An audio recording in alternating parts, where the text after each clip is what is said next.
So yeah, what's up mga kaborbot? And for today's video mga kaborbot ay magtuturo kami kung paano ba kami magkabit ng flute dito sa ating mga Vietnam kites yun. So ito mga kaborbot na tutorial kung paano mag-setup ng flute, kung paano magkabit ng flute mga kaborbot, at kung paano mag-adjust ng flute dito sa ating gagawing dito sa ating mismong Vietnam kite mga kaborbot. So ito yung hinahanap nyo o inaantay nyo mga kaborbot na tutorial kung paano ba magkabit ng Vietnam kite flute dito sa ating mga Vietnam kites. So ito mga kaborbot ay 2 meters Vietnam kite. Yung pagkakaiba-iba ng mga kaborbot dito sa ating pagkakabit ng Vietnam kite ay depende sa laki. So mas malaking Vietnam kite, mas maraming braces mga kaborbot na mga tali. So pag mga ganito kalit lang mga kaborbot ay hindi masyadong maraming brace yung ilalagay natin na tali.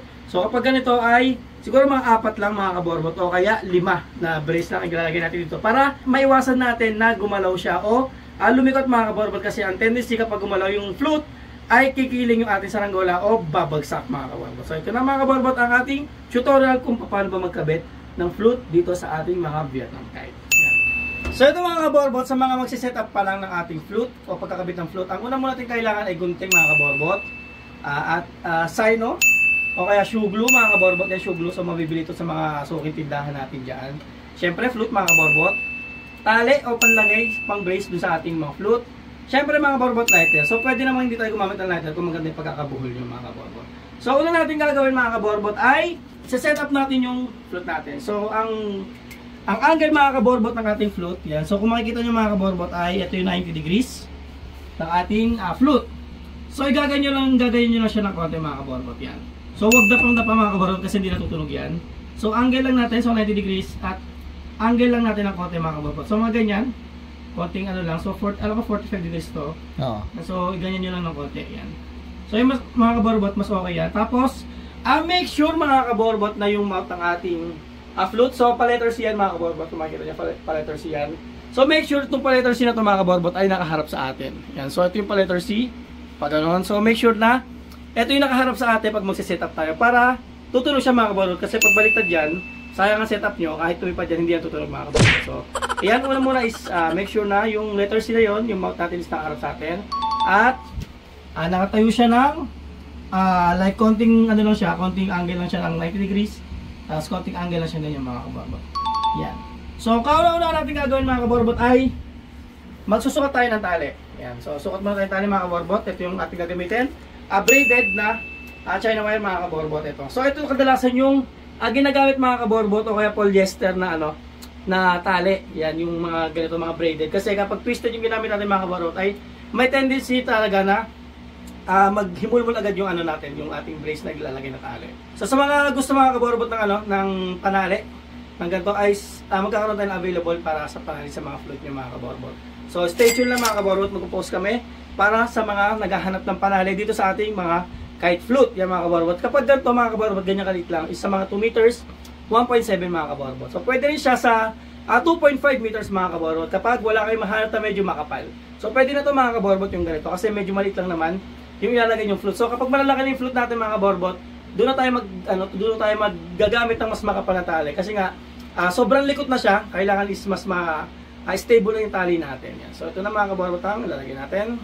So anong gagawin natin mga kaborbot ay ibubuhol natin tong dulo ng ating mismong tali. So gagawin natin yan is yung turo sa atin ni Sir Richard Del Mundo, yung shoutout kay Sir Richard, is ibuhol muna natin siya mga kaborbot. Yan. Ganyan natin siya sa isa, tapos dalawa. Yan. So sabi ni Sir Richard, mas maganda to kasi nga naglalak siya. Yan. Kapag ganyan yung mga kaborbot, is pwede nyo lang hindi siya lighteran. Basta itulak nyo na maigi mga kaborbot, sasagad siyang ganyan. Then guguntingin nyo siya mga kaborbot kapag para mawala yung excess natin. Yan. So yan. So yan mga kaborbot, so hindi na siya maano. So pwede nyo sunugin yung excess na yung mga kaborbot at pwede naman siya hayaan na lang kasi nga lock na siya. So ang gagawin natin mga kaborbot ay susukat muna tayo dito. So ilalagay muna natin yan dito. Dito sa pinakadulo ng sleeve mga kaborbot. So ito yung ating sleeve ng ating saranggola. So dito siya sa pinakadulo mga kaborbot. Yan. Yan. Ito. So tulad ng sinabi ko mga kaborbot, dalawa. So ito siya, una. Then pwede lang isang ganyan mga kaborbot. Tika lang. Ito mga kaborbot, yan. Tapos isa. Usot nyo lang. Isa, tapos ikot nyo ulit ng isa pa. Yan. So, tulak nyo. Yan. Tapos, yan mga kaborbot. So, una natin gagawin ay ito, mga kaborbot. Then, aanihin natin yung angle, mga kaborbot, nung hinahanap natin yung angle o yung liad ng ating flute, mga kaborbot. Yan. So, kunin natin yung liad ng ating flute. So, ito ay 90 degrees. Then, konti lang mga kaborbot. Yan, ganyan. Tapos, ilalagay natin ganyan mga kaborbot. Then, susukatin natin kung gano'ng kalaki yung buka ng ating ilalagay na tali ng flute. So, mga kaborbot, mas maganda na magsobra kayo. Kasi kapag sinakto nyo mga kaborbot ng ganyan, kapag hindi na natin masyado matanggal yung mouth niya dito, dapat is magsasobra tayo. Okay na itong malaki-laki mga kaborbot para pwede natin siyang ma-adjust pa palapit at mas malayo. Yan. So, okay na magtanggal, magbawas mga kaborbot. Kasi, makakapagbawas pa tayo. Pero kapag masyadong maliit yung putol natin, hindi na tayo makakapagdagdag. So, ito mga kaborbot, ganito. Yan, so yan kita nyo naman. At, saka na natin so, puputulan mga kaborbot. Puputulan natin to. Yan, so puputulin natin ito mga kaborbot. Yan. Tapos, magbuhol ulit tayo ng dalawa dito mga kaborbot. So, yan. So, ito siya mga kaborbot. Ilusot nyo lang dito. Unang lusot, tapos dalawang lusot. Then, hawakan nyo itong dulo mga kaborbot. Tapos, yan. Tapos, ilak nyo mga kaborbot yan. Yan. Yan. So, pag nalak nyo na mga kaborbot, is putulin nyo na siya. And then, para makuha natin yung tamang sukat nito parehas, is tatanggalin muna natin to. Yan. So, kailanganin natin to. Tanggalin muna natin to mga kaborbot. So, ito na mga kaborbot, dahil natanggal na natin siya. Ito yung kukuhanin nating haba. Para dito sa isang harapan naman mga kaborbot. So, dapat ito ay parehas sila na ganyan kahaba mga kaborbot. Yan. So, una natin gagawin mga kaborbot ay kuha ulit tayo ng isa. Then, buhulan natin to tulad ng ginawa natin dito mga kaborbot. So, gayaan nyo lang ginawa natin dito. Yan, so magbuhol tayo ng dalawa dito. Yan.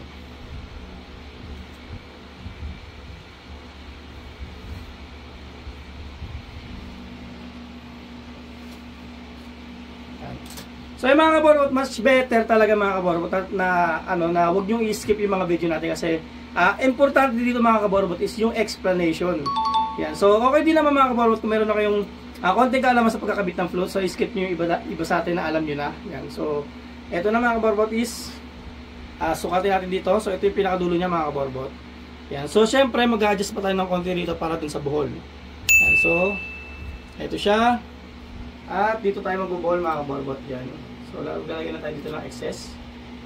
Yan dito. Tapos, ito yung kailangan natin buhulan. So,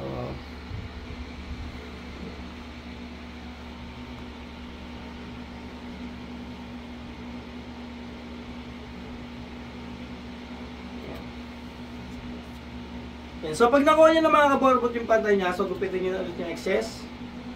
Yan. At eto na mga kaborbot yung ating tali na pangharap. Yan. So, ang gagawin natin mga kaborbot ay ikakabit na natin siya. Yan. Pag may mga setup na kayo na ganito mga kaborbot, is pwede nyo siyang tanggalin yung tali natin ilalagay dito. Kapag magpapalipad kayo ng walang flute. So, pag walang hangin o mahina yung hangin mga kaborbot, is pwede siyang tanggalin. So, ang pagtanggal niya mga kaborbot ay slide nyo lang papunta doon sa dulo. Yan. Kapag tatanggalin nyo, so make sure na syempre, tanggal na muna yung mga tela nyo, tapos slide nyo na sa dulo. Tapos, kapag magsiset up kayo ng bago, suksok nyo muna yung mga tali bago nyo ilagay yung ating tela. So, dahil una pa lang mga kaborbot, ay magsiset up pa lang tayo, ay ganito yung gagawin natin. So, lalagay natin siya manually dito, itatali natin siya manually. Kasi nga, ito yung first time na magkakabit tayo ng tali dito sa ating flute. So, yan mga kaborbot, dalawang buhol, dalawang ikot siya sa dalawa. Tapos, hila. Then, dito mga kaborbot. Dulo ng sleeve mga kaborbot. Yan isa. Tapos, dalawa. Tapos, leg. Yan. Dahil nandito na yung mga kaborbot yung ating dalawa, ang gagawin naman natin mga kaborbot ay kukuha naman tayo ng isa para naman sa likod. So, itong sa likod mga kaborbot ay masyado rin mahaba to. Kasi nga, yung yung space niya, mga kaborbot, simula likod, papunta sa harap ay masyado mahaba. Kaya, masyado ang mangyari niya mga kaborbot ay, yung dalawa maikli natin ay sa harap, at dalawa natin na mahaba ay nasa likod. So, gagawin natin mga kaborbot ay, buhat tayo ng tali, at susukatin natin siya sa likod. So, ganoon ulit mga kaborbot, bubuhan natin ito ng dalawa. Yan, dalawa. Tapos, lock. Ganyan. Tapos ay putulin natin. Tapos i-set up na natin siya dito mga kaborbot ng tali. Ayan dito. Ito. Ito.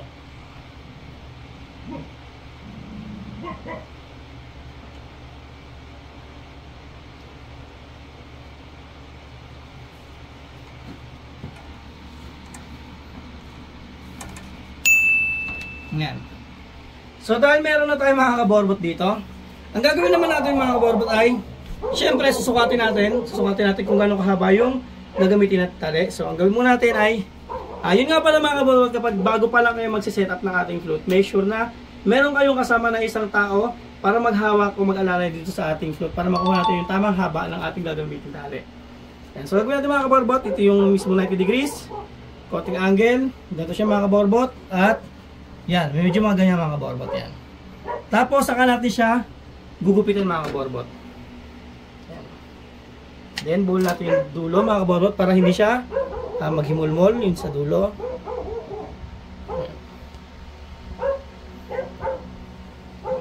Yan. So dito mga kaborbot, magtataka kayo kung bakit hindi natin siya tatanggalin.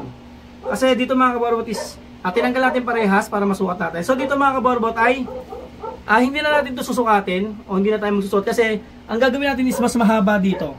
Ang gagawin natin mas mahaba doon sa kabila. Kaya ang gagawin natin ay isa-set up na natin ito mga kaborbot. Una mga kaborbot ay maganyan kayo yan. Tapos saka nyo siya ibulo ulit ang dalawa mga kaborbot. Yan. So ito yung tali natin. Ganito lang siya mga kaborbot. Tapos ibaba nyo to. Dahil lang dyan. Tapos saka nyo ulit ibuhol ang dalawa. So same lang mga kaborbot. Yan, tapos saka nyo siya sisikipan at ihilahin. Ayan, so hilahin siya mga kaborbot. Yan. So kita nyo mga kaborbot ay kapag ginan siya is naglalak siya. Pero ang gagawin natin siya, sihigpitan pa natin para mas ma-set up natin na maayos. Yan, dito naman mga kaborbot, same din ang gagawin natin. Ganyan, so maglalaan tayo ng butas mga kaborbot. So dito natin isusuksok yung ating mouth mga kaborbot ng ating flute.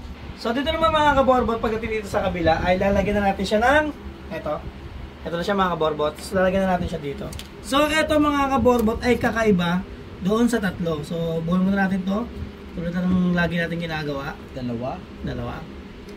Yan. Alright. Bet. Yan. Rock and roll. Dito natin rock and roll mga kaborbot. Yan. So dito mga kaborbot ay ito yung pinakakaiba nating tali sa lahat. So dito tayo mag-a-adjust ng ating pagpantay ng ating flute.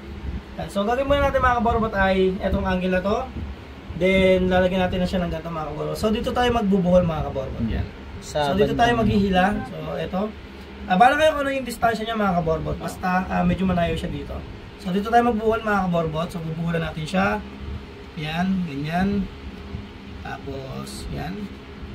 Mga kaborbot yan. Tapos yan. Kita niyo may buhol siya mga kaborbot na ganyan. So yan natin siya i-hook. At dito tayo mag-ihila ng mahaba mga kaborbot. So kasobra natin siya ng ganyan kahaba mga kaborbot. Yan. Ito na. Yan. So yan mga kaborbot. Tapos syempre bubuhol natin to. Tulad ng ginagawa natin. Dalawang ikot.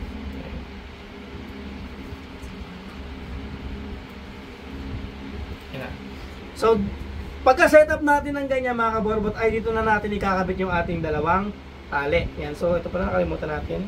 Bubuhol din to. So buhol din natin ito mga kaborbot.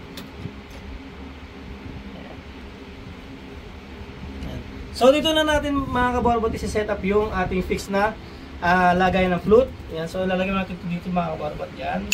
So ito, dalawa. Yung tatlo mga kaborbot ay lalagay natin yan. So ito ay ano natin, i-adjust natin. Adjust. Yan dito nakalagay. At so taas pa natin mga kaborbot. Yan.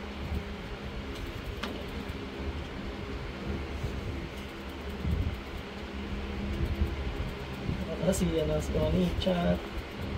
Bruh. Check natin. Ayan. Dito titingnan natin mga kaborbot kung pantay siya. So ito mga kaborbot, ang unang tatandaan nyo dapat is medyo siya nakaganyan. Medyo nakaslant to o medyo hila to mga kaborbot ito. Para kapag dito natin naman siya hinila is hihigpit na siya. Yan. Pag pinantay na natin dito mga kaborbot ay hihigpit siya. So make sure na naka-angle siya ng konti dito. Oh, hila to masyado ng konti. Yan. Masigit ito. Masigit tong kabila mga kaborbot. Yan. Kita nyo is, medyo nakaslat siya pa gano'n. Ayan. Para kapag hinila natin dito mga kaborbot, ay hihigpit siya. At dito natin siya papantay mga kaborbot. So, ito ay dapat pantay. Yung space niya rito, sa kabila. Yan. Kita nyo mga kaborbot. So, kapag ganyan na siya mga kaborbot, ay doon na natin siya lalagyan ng ano. So, kapag dito mga kaborbot is okay na, yan kita na natin, pantay na siya. Kakalasin na natin siya mga kaborbot. Ito, kakalasin na natin siya. Yan. Tapos, dito natin mga kaborbot, alam niyo yung mga ginawa natin buhol mga kaborbot. Ito ay lalagyan natin ng shoe glue o kaya ng kahit anong glue mga kaborbot na makakadikit sa kanya. Sino glue. Yan. So, permanent glue mga kaborbot. Ito. Yun oh, binigay ni ano. Binigay ni TJ mga TJ, kaborbot. grabe ang kaborbot natin. Tsaka si Christian. Onichan. Tsaka si Jade. Tsaka si Rafi. Yun oh. Yun ang mga kaborbot, patalastas. Talastas natin sila. So, lalagyan na natin siya mga kaborbot. I-fix na natin to. Yan, para hindi na siya gagalaw mga kaborbot. Yun, napatakan na po. Yan. And then this one. Yan. Yan. So make sure mga kaborbot, take note na kapag maglalagay kayo ng ganito, iiwas nyo rito mga kaborbot. Kasi pag napatakan to, is titigas yung tela natin. So ganyan siya mga kaborbot. Pangit tingnan. Kailangan ay harang na harang siya. Isakripisyo nyo muna yung palad nyo. Yan. So masarap siya mga kaborbot. Madikit siya, madikit. Yan. Yun. Ano po? So, pwede na ibalik Tapos, ulit. dito na natin siya sa ito mga kaborbot. Ang gagawin nyo ay, ito munang harap mga kaborbot ilalagay nyo. Yung dalawang harap muna. Dalawang harap. 1, Tapos ito. 2, Yan. Tapos ito naman dikit. and then yung likod. 3. Yan. So after nyo malagay yung mga kaborbot ay doon na tayo magpapantay ng ating Yung adjustable na adjustment pang-apat. natin mga kaborbot dito. So sa ilalim, tapos taas. dito nyo ilulusot mga kaborbot sa ilalim. Yan, sa may butas. Yan mga kaborbot. Tapos dito na kayo mag-adjust at dito nyo na papantayin yung Ayan. ating flute. Tingnan natin mga kaborbot.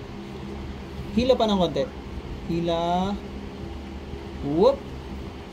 Ayan mga kaborbot, pantay na siya. Pantay na siya. Ang gagawin nyo mga kaborbot, dito natin, iikot natin siya rito. So ipitin nyo siya, tapos ikot nyo siya pa ganito. Yan mga kaborbot, iikot nyo lang ganyan. Ikot. Tapos batak, tapos itulak nyo rito. Tapos saka nyo siya ibuhol mga kaborbot. Gawa Yan, ko na ito. symbol lang na. Tapos yan, ilusot nyo rito. Ayan. Tapos ikot pa ulit mga kaborbot. At lulusot nyo rito. So yan ang mga kaborbot. Ito ay sobrang fix na to mga kaborbot. Kapag mga ganito kalitan lang, okay na yung ganito mga kaborbot at hindi na siya magalaw. Oo. Yan, kita nyo naman. Hindi na siya magalaw mga kaborbot. Ganda. So yun lang mga kaborbot ang ating tutorial kung paano ba maglagay ng o mag-set up ng float dito sa ating mga Vietnam kite. Yan, kapag mga kaborbot, kapag masyadong malaki yung ating Vietnam kite, so meron na rin tayong tinatawag na mga braces mga kaborbot na tinatawag na parang angkla dito sa ating mga flute. So para sa ating extra na tutorial, maglalagay tayo ng tali mga kaborbot. So para lang to sa mga malalaki mga kaborbot na ating mga Vietnam kite kasi kailangan is mas marami silang tali kasi nga para hindi siya gagalaw kasi kapag masyado lang siya malaki is masyado lang siya magalaw. So ang gagawin natin mga kaborbot is maglalagay tayo ng tali dito. Tapos dito natin siya yan nakagan. Tulad ng pagkatali natin dito mga kaborbot. Lalagyan naman natin siya dito. Yan dyan. Tapos dito siya nakatali mga kaborbot dito. Yan. So dalawa siya mga kaborbot dito. Tapos dito natin siya ibubuhol. Yan dito. Tapos meron pa tayong isang tali nun mga kaborbot na nakalagay sa pinakadulo ng buntot. Yan mga kaborbot. Yung sa pinaka-tip ng buntot mga kaborbot. Dito siya nilalagay. Yan mga mo. So nandiyan siya mga kaborbot. Yan. Tapos nakatali siya dyan. Tapos i-bend natin siya ng konti. Yan. So ihilahin natin siya mga kaborbot at i-bend natin. So make sure na nakabend ng konti yung buntot natin. At rekta siya mga kaborbot dito sa ating mismong flute. Yan dito. So para may hila siya. Tapos dito natin siya bubuhol.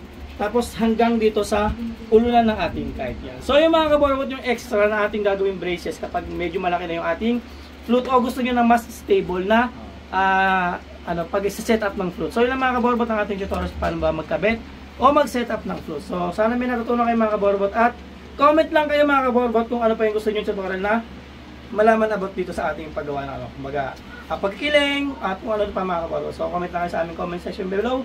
At yan, shoutout sa ating tropa pits na si Christian, TJ, si Jade, si Bebe Girl, si Nigel, Nigel, si Rapi Boy. si Rapi Girl. Yan. Yun o. So yun lang mga kaborbot, maraming salamat at mabuhay tayong lahat. Sheesh!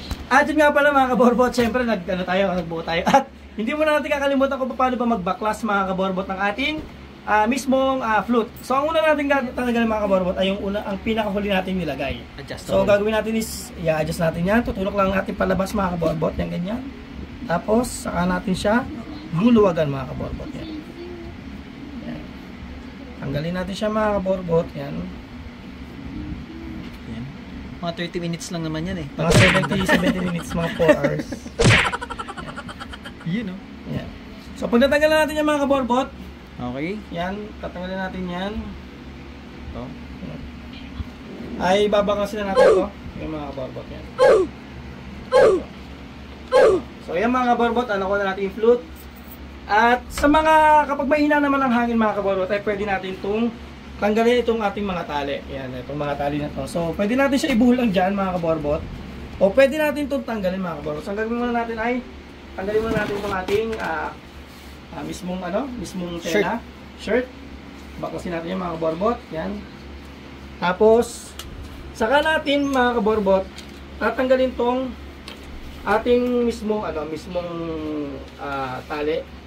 Yan. So, slide kukunin down natin lang yung mismong ating mga tali. Yun. So, make sure mga kaborbot na alam nyo kung saan nakaset up yung mga tali.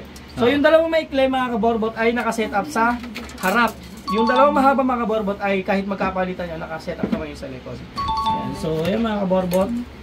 Tatanggalin na natin yung ating setup na tali. Yan. Yan, ganyan. So, kung paano naman kayo mag-setup mga kaborbot, kunyari papaliparin nyo siya ng may flute.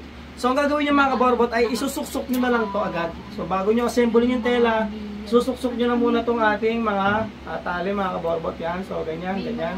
Tapos saka nyo siya assemblein ng may tela. So, yun lang mga kaborbot. At huwag natin kakalimutan kumain. Yan.